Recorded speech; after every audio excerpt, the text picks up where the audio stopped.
Assalamualaikum warahmatullahi wabarakatuh. Perkenalkan, nama saya Nurul Ica Ardini dengan NIM 1S1222130 dari jurusan Teknik Informatika. Tujuan saya membuat video ini adalah untuk menyelesaikan tugas mata kuliah pengenalan pola. Nah, untuk materinya akan saya lanjut.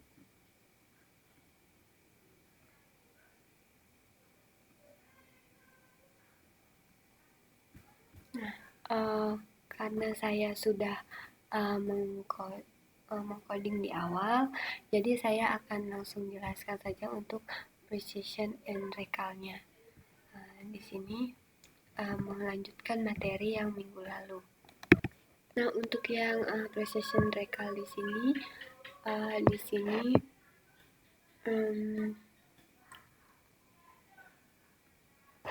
di sini ada form Schindler matrix import precision score recall skornya. Nah, di sini saya sudah mengcoding untuk F1 skornya. Nah, kita masuk di penjelasannya itu. Di sini kita memiliki direktur 5 direktur 5.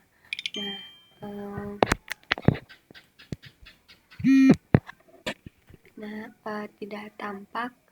Sekarang direktur 5 Anda tidak tampak berkilau seperti saat memeriksa keakuratannya. Saat mengklaim gambar mewakili angka 5, direktur tersebut hanya benar sekitar 72,9%. Nah, dari waktu lebih dari itu, direktur tersebut hanya mendeteksi 75,6% dari angka 5. Nah, seringkali lebih mudah untuk menggabungkan presisi dan perolehan kembali menjadi satu matriks yang disebut dengan skor F1, khususnya jika Anda memerlukan cara sederhana untuk membandingkan dua pengklasifikasi. Nah, di sini ada skor F1 adalah rata-rata harmonik presisi dan perolehan kembali pada persamaan 3.3. Sementara rata-rata reguler memperlakukan semua nilai secara setara. Rata-rata harmonik memberi bobot yang jauh lebih besar pada nilai-nilai rendahnya. Nah, di sini ada rumusnya. Di situ F1 sama dengan 2 diper 1. Di sini 1 itu untuk diper lagi dengan presisi ditambah 1 diper dengan recall. Terus sama dengan 2 dikali precision dikali recall diper precision ditambah recall. Sama dengan TP diper TP tambah Fn tambah Fp diper 2. Nah, untuk selanjutnya, untuk simple call F1 score untuk functionnya, di sini saya juga sudah mengcodingnya. Yang ini.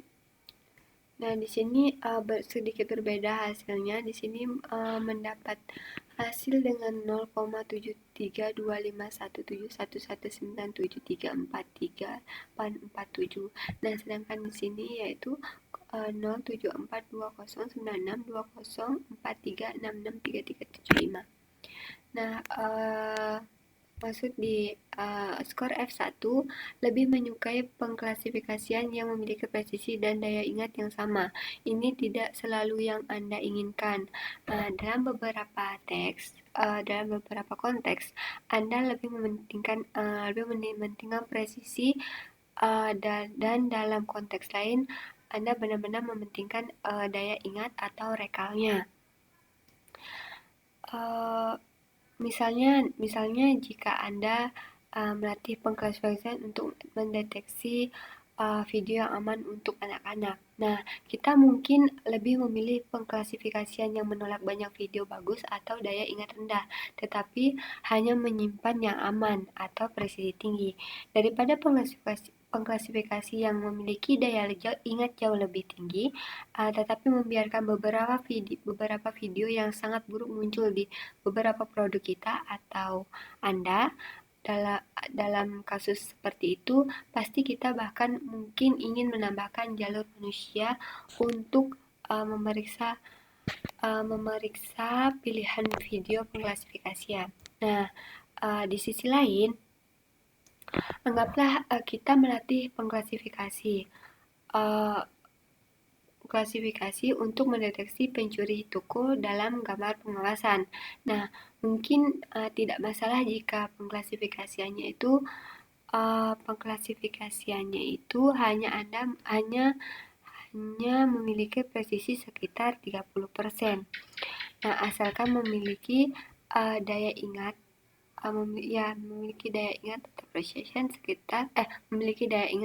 atau recall sekitar 99%. Nah, tentu petugas keamanan akan mendapatkan beberapa peringatan palsu, tetapi hampir semua pencuri toko akan tertangkap. Terus sayangnya kita tidak bisa mendapatkan keduanya karena pertama yaitu meningkatkan presisi akan mengurangi daya ingat dan sebaliknya. Nah, ini juga disebut dengan trade-off presisi atau daya ingat. Nah, kita masuk di precision recall trade-off. Nah, di sini to understand. Nah, di sini untuk memahami trade-off, ini mari kita lihat bagaimana SGDG Classifier membuat keputusan klasifikasinya. Nah, untuk setiap contoh, ia menghitung skor berdasarkan fungsi keputusan. Nah, di sini jika skor tersebut lebih dari ambang batas, ia menetapkan contoh tersebut ke kelas positif. Jika tidak, ia menetapkan ke kelas negatif. Nah, gambar 3 menunjukkan beberapa digit yang diposisikan dari skor terendah di sebelah kiri hingga skor tertinggi di sebelah kanan. Misalnya ambang batas keputusan di posisinya di panah tengah atau di antara 2 angka 5. Nah, kita akan menemukan 4 positif benar atau angka 5 aktual. Nah, di sebelah kanannya ambang batas tersebut di sebelah kanan ada ambang batas tersebut. Nah, satu positif salah atau sebenarnya itu adalah angka 6. Nah, oleh karena itu, dengan ambang batas atau thresholding,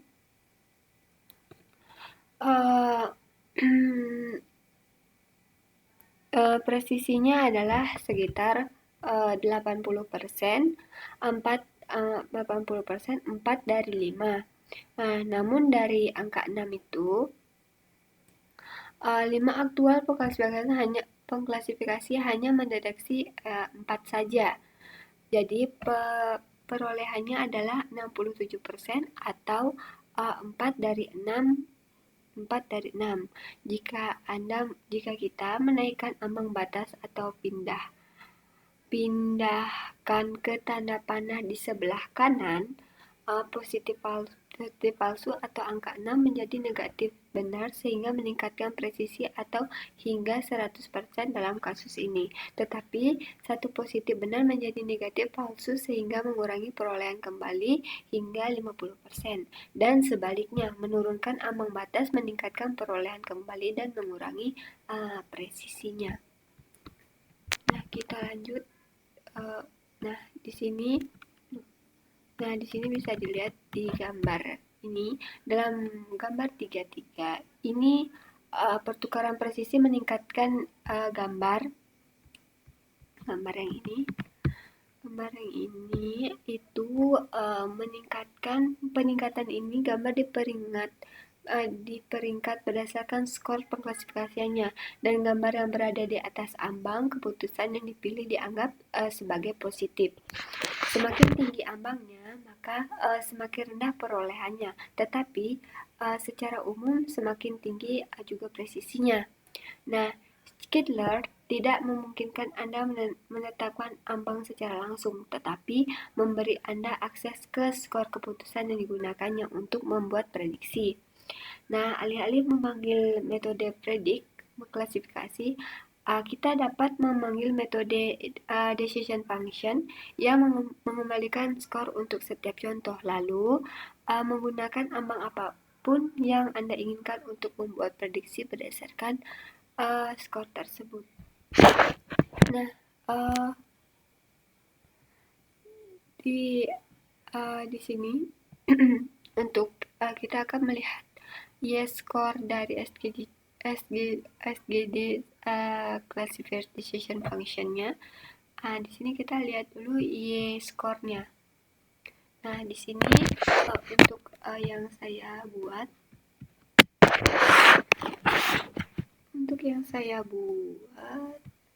di sini sedikit berbeda dengan yang di slide. Nah, di sini arraynya itu 2164.22030239. Nah, sedangkan di sini 241253175101 karena dari awal emang ada yang beda di atas. Nah, sama juga untuk threshold-nya 0. Habis itu di sini arraynya menjadi true. Nah, maksud di threshold 8.000. Nah, di sini SDG untuk ini STGD classifier menggunakan ambang batas yang sama dengan 0 hingga kode sebelumnya mengembalikan hasil yang sama dengan metode prediksinya, yaitu true.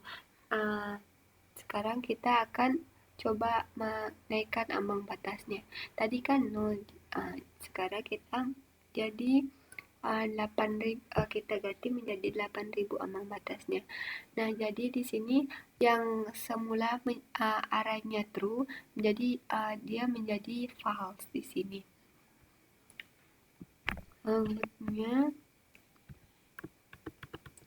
Nah, di sini ada yang ini.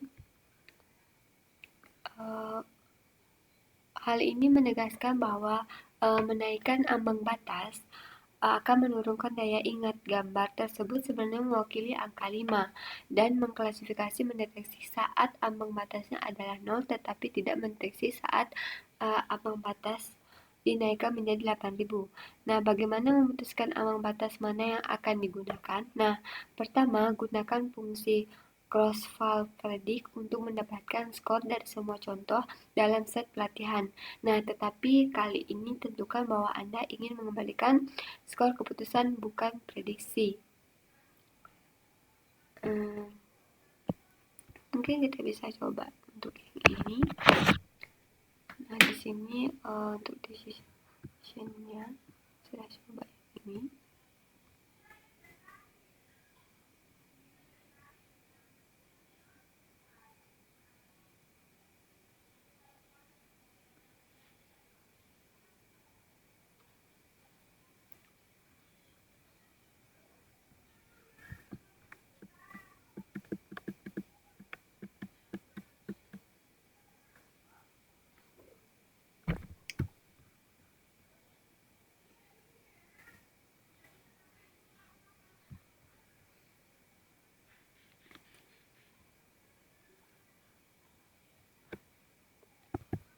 Nah, ini untuk prediksi skornya tadi yang ini. Terus kita masuk untuk prediksi rekalnya tadi yang ini. Rekal yang ini. Terus kita masukkan, kita akan melihat untuk precision threshold-nya, threshold rekal, dan kalau di sini dia seperti ini, kalau di slide dia seperti ini. Cukup biarin.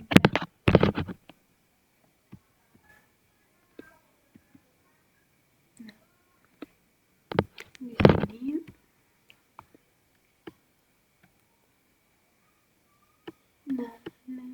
nah di sini kita dapat melihat bahwa presisi benar-benar mulai turun tajam sekitar di 80%.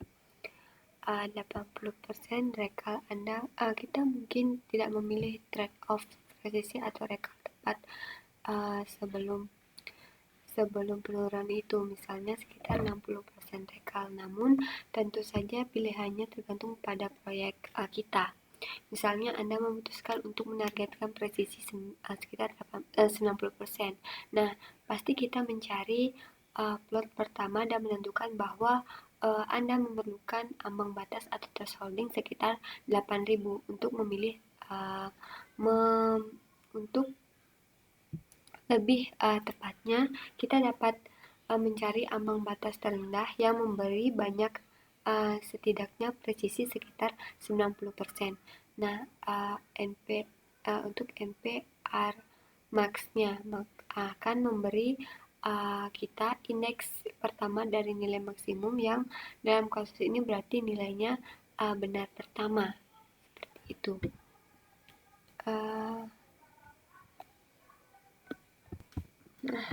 Selanjutnya kita masuk di multi class classification. Nah, di sini saya akan jelaskan dulu yang ini. Setelah itu baru kita akan lanjut coding. Nah, di sini sementara untuk pengklasifikasian benar membedakan antara dua kelas, yaitu pengklasifikasi multi-kelas juga disebut dengan pengklasifikasi multinomial dapat membedakan antara lebih dari dua kelas. Nah, selanjutnya beberapa algoritma seperti pengklasifikasi SGD, pengklasifikasi random forest, dan pengklasifikasi net bias mampu menangani beberapa kelas secara natif. Nah, lainnya seperti pengklasifikasi logistik, regression, and support vector machine atau SVM. Dalam pengklasifikasi binar murni. Namun, ada berbagai strategi yang dapat Anda gunakan untuk melakukan pengklasifikasi multi-kelas dengan beberapa pengklasifikasi binar. Nah, yang selanjutnya, salah satu cara untuk membuat sistem yang dapat mengklasifikasikan gambar digit ke dalam 10 kelas atau dari 0 hingga 9 adalah dengan melatih 10 pengklasifikasi binar.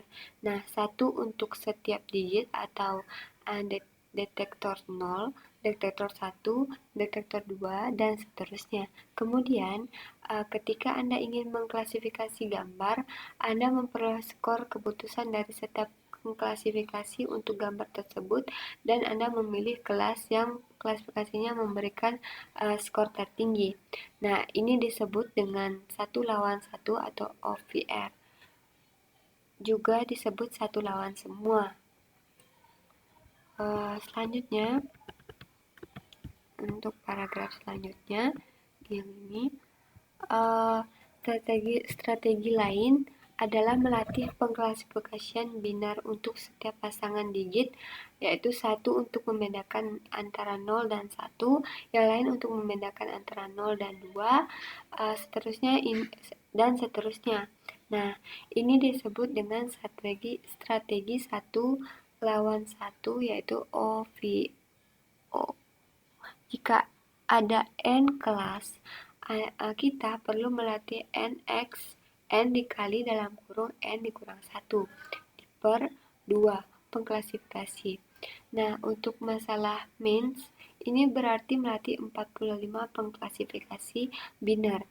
Nah, saat Anda ingin mengklasifikasikan gambar, Anda harus menjalankan gambar tersebut melalui semua 45 pengklasifikasi dan melihat kelas mana yang paling banyak menang. Nah, keuntungan utama dari OVO adalah bahwa setiap pengklasifikasi hanya perlu dilatih pada bagian set pelatihan untuk dua kelas yang dapat dibedakan. Nah, di sini di paragraf selanjutnya, beberapa algoritma seperti pengklasifikasi support vector machine atau SVM berkala berkala buruk dengan ukuran set pelatihan.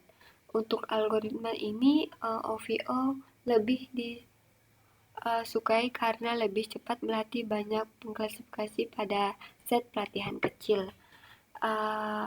Daripada melatih beberapa pengklasifikasi pada set pelatihan besar. Namun untuk sebagian besar algoritma klasifikasi biner, OVR lebih disukai. Skittler mendeteksi saat Anda mencoba menggunakan algoritma klasifikasi biner untuk tugas klasifikasi multiklas dan secara otomatis menjalankan OVR atau OVO tergantung pada algoritmanya. Nah, sekarang kita akan mencoba untuk mengklasifikasi super vector machine menggunakan kelas Skittler, SVM, dan SVG.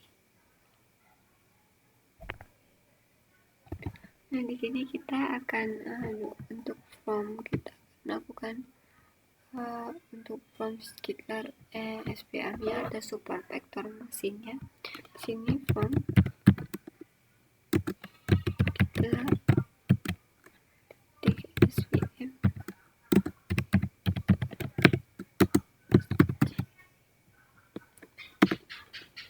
SVM CMP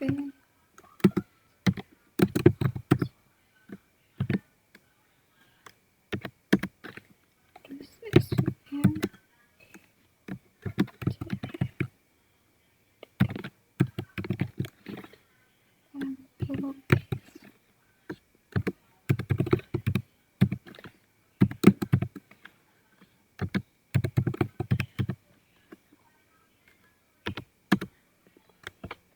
SVM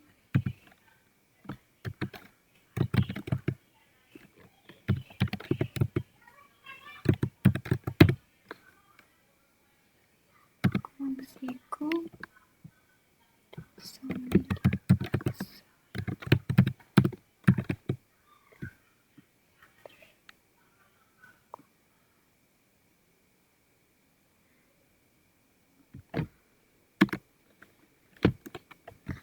Terus kita coba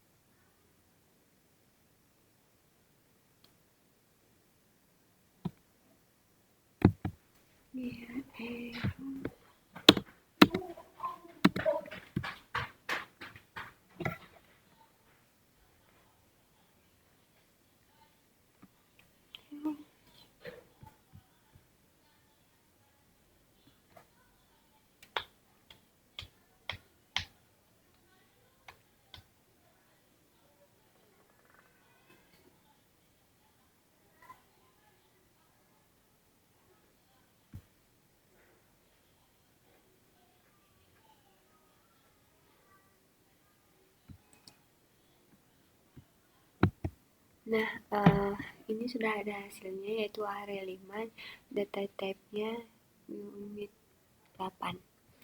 Nah, di sini kode ini melatih SVG pada set pelatihan menggunakan target kelas asli dari 0 hingga 9 atau Y-train, bukan target kelas 5 lawan sisanya, yaitu Y-train 5. Kemudian, ia membuat prediksi yang benar. Dalam kasus ini, di balik layar Skittler sebenarnya menggunakan strategi OVO. Ia melatih 45 pengklasifikasi biner mendapatkan skor keputusan mereka untuk gambar dan memilih kelas yang memenangkan duel terbanyak. Jika kita memanggil metode decision function, Anda akan melihat bahwa ia mengembalikan 10 skor per instan atau bukan hanya satu, berarti satu skor per kelas. Nah, kita akan coba. Nah, di sini kita coba yang ini ya. Sini sound sedikit.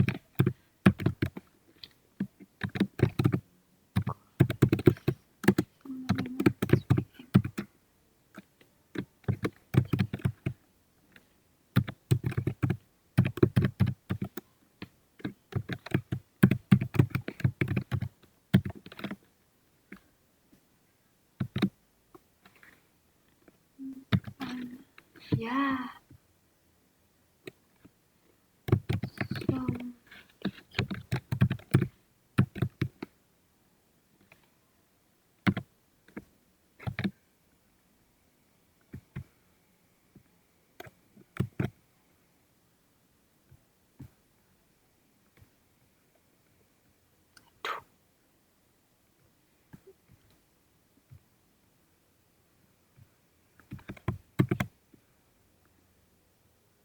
Nah, di sini udah muncul. Oh, belum ya? Satu lagi. Som.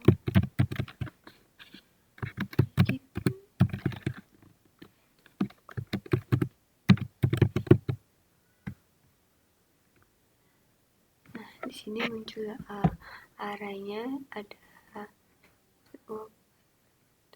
Nah, ini ada 10 array, yaitu ada 1752597, 2726 988, 750018, 83079, minus 0 310788, dan seterusnya. Dia berbeda dengan slide. Di sini slide 2924, sedangkan di sini 1725 dan seterusnya. Nah, selanjutnya kita masuk di untuk high score untuk 5 kelas. Di sini kita menggunakan np titik r max mengkurung som digit.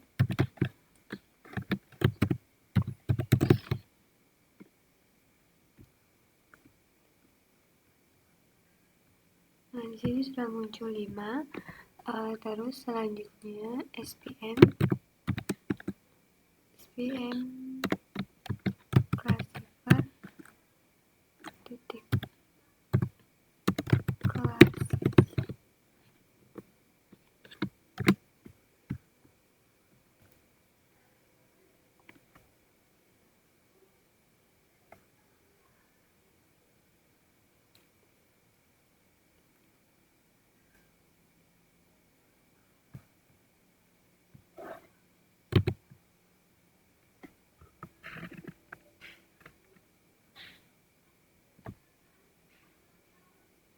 Nah, di sini udah muncul 0, 1, 2, 3, 4, 5, 6, 7, 8 sampai dengan 9. SPM klasifikasi ini kan tadi 0 sampai 9 extrain.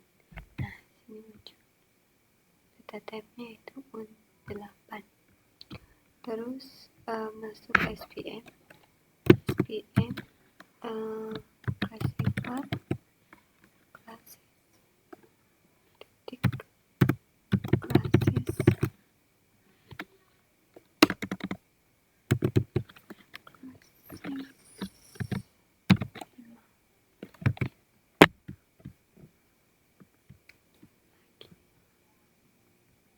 Nah, ini muncul 5.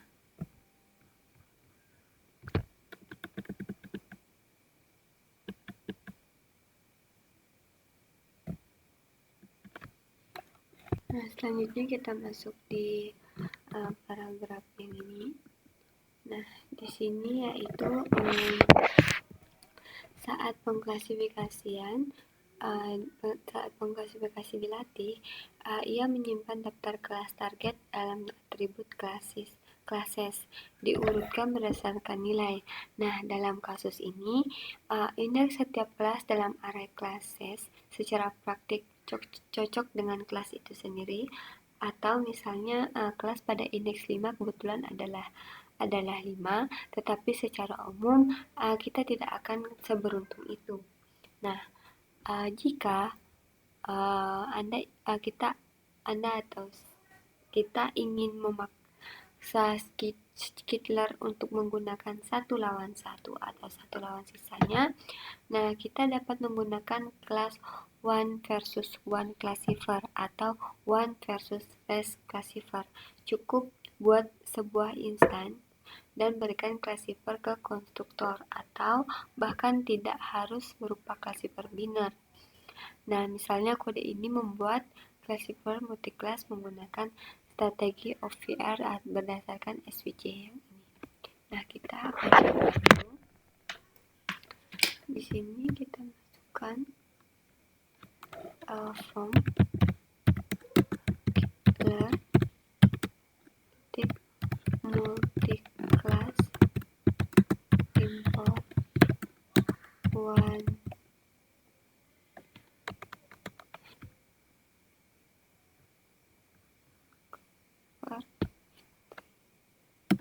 OVR CLF.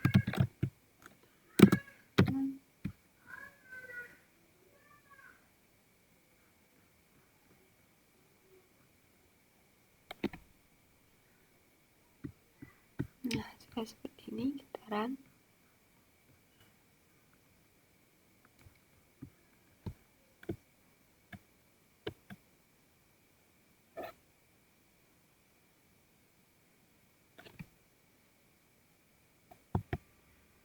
Nah, ini sudah ada hasil. Terus area 5. Terus kita masuk coba di len dan dalam kolom OVR CLF titik S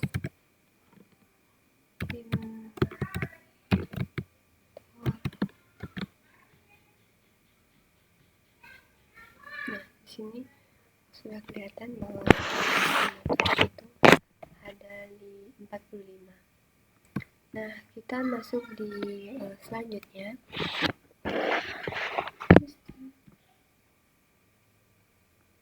Untuk training SDG-nya, SDD CLF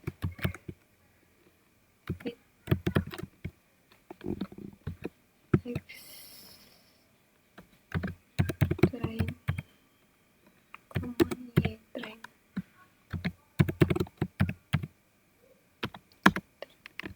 Terus SDD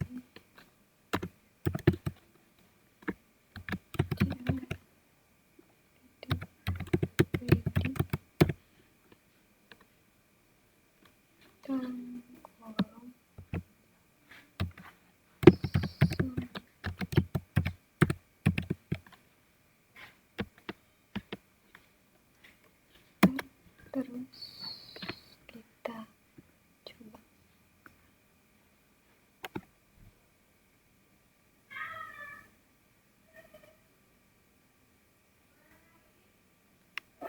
strain SKD.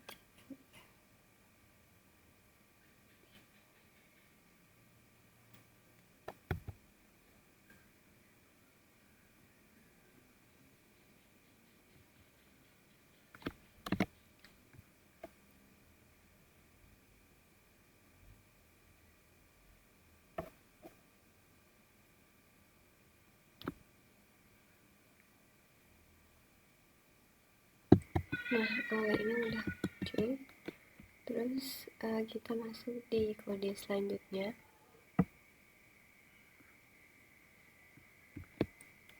Nah, di sini kali ini kita akan yang untuk paragraf ini. Kali ini kita akan kali ini Hitler tidak perlu menyerahkan OVR atau OVO karena pengklasifikasi SGD dapat langsung mengklasifikasi instan ke dalam beberapa kelas. Metode decision function sekarang mengembalikan satu nilai per kelas. Mari kita akan mencoba mengklasifikasi STGD untuk setiap kelas. Nah, di sini kita SGD CLF titik D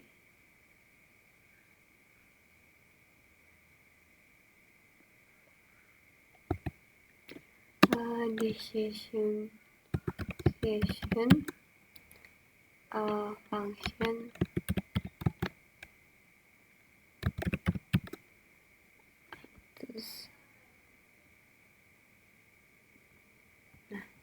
ini, terus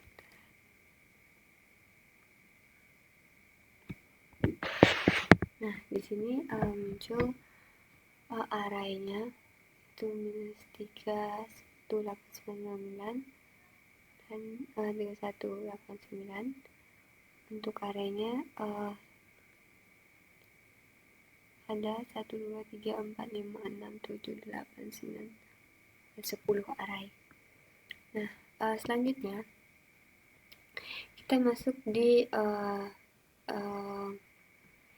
paragraf selanjutnya, yaitu kita dapat melihat bahwa pengklasifikasian cukup yakin untuk memprediksinya. Nah, hampir semua skor sebagian besar negatif, sementara kelas 5 memiliki skor 241,25. Yang ini model memiliki sedikit keraguan mengenai kelas 3 yang mendapatkan skor sebesar 573. Kelasnya sih kan ada 1, 2, 3, 4, dan 5. Nah, di kelas 3 yang mendapatkan skor 37735 sekarang tentu saja akan mengevaluasi klasifikasi ini seperti biasa. Nah, di sini kita menggunakan validasi silang, gunakan fungsi coarse-Fal-Square untuk mengevaluasi akurasi STGD classifier. Nah, di sini kita akan mencoba untuk klasifikasi akurasi. Berarti coarse-Fal-Square seperti ini, terus kita run.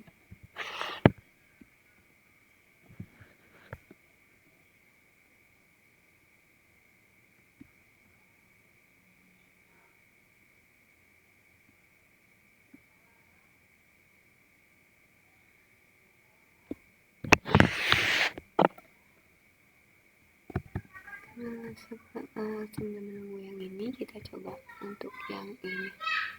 Di sini berarti kita menggunakan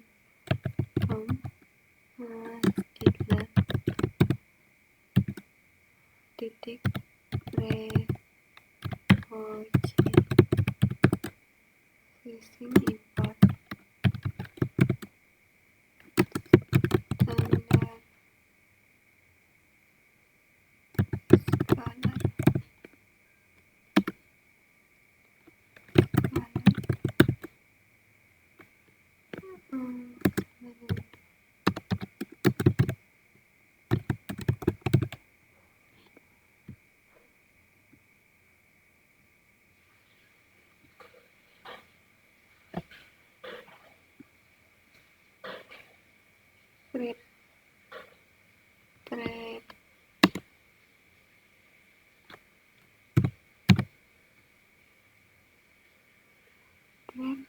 processing.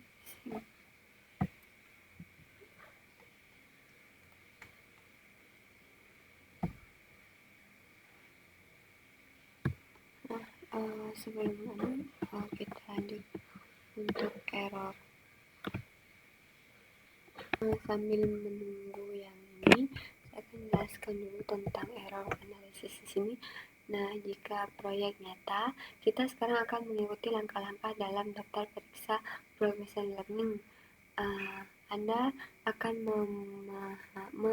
menjelajahi opsi persiapan data, mencoba beberapa model, memilih yang terbaik dan menyempurnakan hiperparameternya menggunakan grid chart CV dan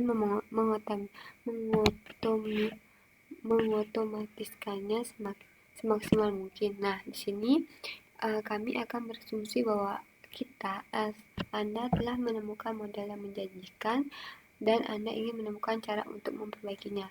Nah, salah satu cara untuk melakukannya adalah dengan menganalisis jenis kesalahan yang dibuat. Di sini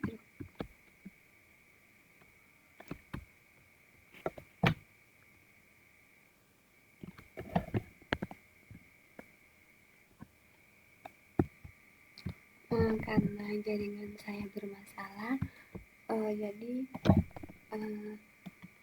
tadi kan di sini array ini. Nah, sekarang kita masuk di error analisisnya. Di sini tadi kan jika proyeknya nyata, kita sekarang akan mengikuti langkah-langkah dalam daftar periksa proyek machine learning. Nah, di sini ada untuk melihat prediksi cross-val prediction function untuk conversion matrixnya. Nah, di sini Y-train untuk cross value-nya nanti akan muncul conv mx-nya, yaitu untuk array-nya. Terus masuk untuk matplotlib-nya, nanti kita cek yang mana yang matriks di sini kalau dilihat itu cukup bagus karena sebagian besar gambar berada pada diagonal utama, yang berarti gambar tersebut diklasifikasikan dengan benar. Nah, angka 5 terlihat sedikit gelap daripada digit lainnya, yang dapat berarti bahwa ada lebih sedikit gambar angka 5 dalam kumpulan data, atau pengklasifikasian tidak bekerja dengan baik pada angka 5 seperti pada digit lainnya. Bahkan Anda dapat memverifikasi bahwa keduanya benar. Mari kita fokuskan plot kesalahan. Nah, pertama, kita perlu membagi setiap nilai matriks kebingungan dengan jumlah gambar di kelas yang sesuai, sehingga kita dapat membandingkan tingkat kesalahan, bukan jumlah absolut kesalahan, atau yang akan membuat kelas berlimpah terlihat sangat buruk. Nah, seperti yang ini, bisa dilihat nanti dia explain-nya seperti ini, dan hasil untuk angkanya akan menjadi seperti ini. Mungkin itu saja penjelasan dari saya. Bila ada salah kata mohon dimaafkan. Saya akhiri dengan ucapan billahi taufiq wal hidayah. Wassalamualaikum warahmatullahi wabarakatuh.